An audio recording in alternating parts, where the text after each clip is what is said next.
Dans cette vidéo, je présentais quelques outils pour nettoyer, détecter des erreurs, quand on est en modélisation.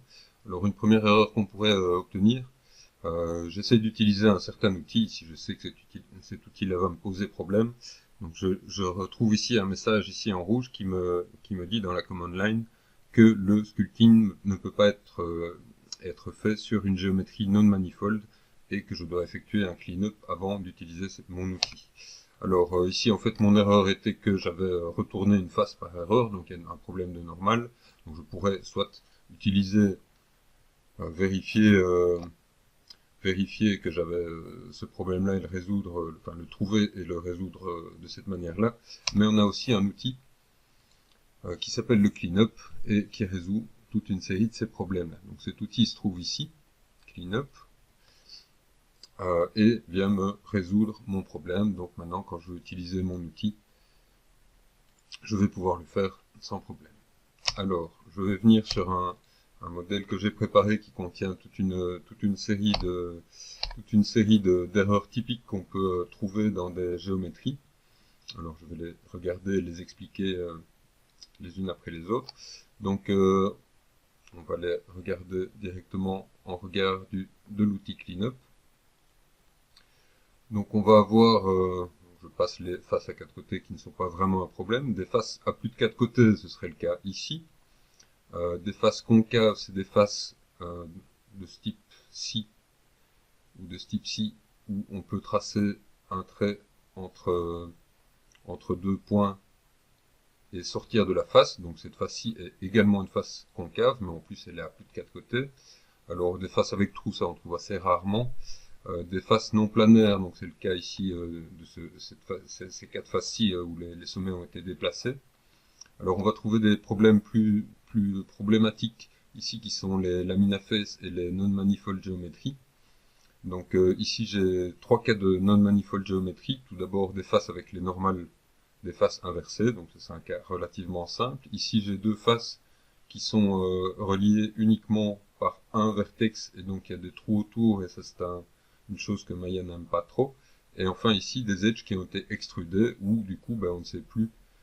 Ici voilà, j'ai plus que 2 faces qui sont reliées, ici 4, ici 3, ici 3, plus que 2 faces qui sont reliées à un même edge. Donc ça c'est vraiment un des gros problèmes qu'on peut avoir.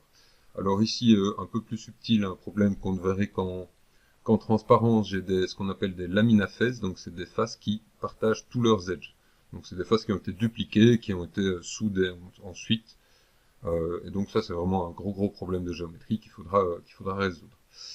Alors des problèmes un peu plus simples mais qui apparaissent parfois, des edges qui n'ont aucune longueur, donc ici les 2 edges ici superposés sur un vertex, et dans le cas ici, soit ici j'ai des edges qui viennent des faces qui viennent d'une extrusion qui n'a pas été exploitée, ou alors ici j'ai deux edges qui ont été rapprochés, et du coup j'ai des edges qui sont de longueur nulle, j'ai en plus une face qui est de surface nulle.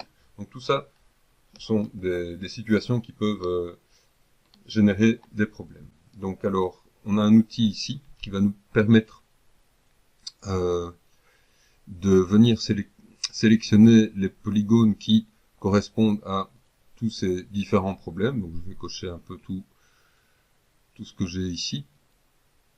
Donc il y a 2-3 choses dont je n'ai pas parlé, mais et on voit ici que toutes mes situations ici sont sélectionnées, isolées, et donc rien que pour cette fonction-là, de venir sélectionner les problèmes sur mon objet, cet outil peut être intéressant. Donc en plus de sélectionner, l'outil peut aussi nettoyer. Donc je vais le faire une fois. Alors je vois ici que il y a une série de problèmes qui ont été résolus. Certains éléments ont été soudés ici. Certaines faces ont été triangulées, donc c'est ce qui s'appelle la tessellation ici. Étrangement, il n'a pas corrigé ces éléments-ci. Je vais le refaire une deuxième fois. Et donc cette fois-ci, je vois qu'il y a quelque chose qui s'est passé. Donc qu'est-ce qui s'est passé? Mes éléments ont été détachés. Donc c'est pas toujours très pratique d'avoir les éléments détachés ici. C'est pas toujours prévisible exactement ce qui s'est passé. Ici, là, dans ce cas-ci, c'est pas trop mal. Ici, il n'y a plus de problème, ça a été soudé, les faces ont été supprimées, les lamines à fesses ont été supprimées. Donc voilà, moi, personnellement, je préfère la plupart du temps uniquement sélectionner les erreurs. Une fois que j'ai sélectionné les erreurs, je peux les isoler pour situer où elles se trouvent. Mes erreurs avec la touche 3, je les repère parfois mieux. Et je viens manuellement faire mes corrections une fois que j'identifie qu'il y a des problèmes à tel ou tel endroit. Ça me semble en général plus simple de faire mes corrections manuellement, voire de supprimer largement tout ce qui est vraiment problématique. Alors je voudrais rappeler l'utilisation d'un autre outil qui était un outil qu'on a déjà eu l'occasion d'utiliser. C'est un outil qu'on trouve dans le menu Select, qui est un très bon outil de correction ou de détection de problèmes. C'est les contraintes de sélection. Donc pour la sélection, je peux venir détecter ici par exemple les edges de longueur nulle. Donc ici, si je fais une sélection, je vois que j'ai 6 edges sélectionnés.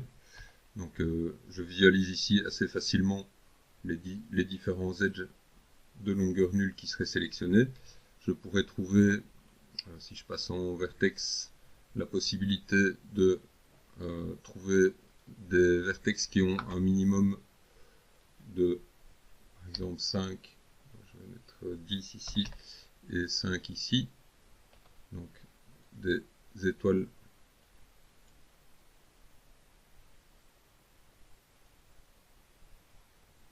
j'ai oublié d'activer ma sélection, donc je vais mettre de 5 à 10 et je me retrouve avec tous les vertex isolés qui ont plus de 5. Donc 5 c'est pas forcément un problème, on va mettre 6 à 10. Donc ici 6, ça commence à devenir des étoiles importantes qui peuvent petit à petit poser problème. Alors en mode face, on aurait la possibilité de détecter des faces triangulaires. Donc je visualise tout de suite mes faces triangulaires ou mes faces à plus de 5 côtés. Je peux trouver aussi les faces concaves, j'en ai pas je pense sur le modèle ici, mais si j'en ai, je vais en faire une tout de suite.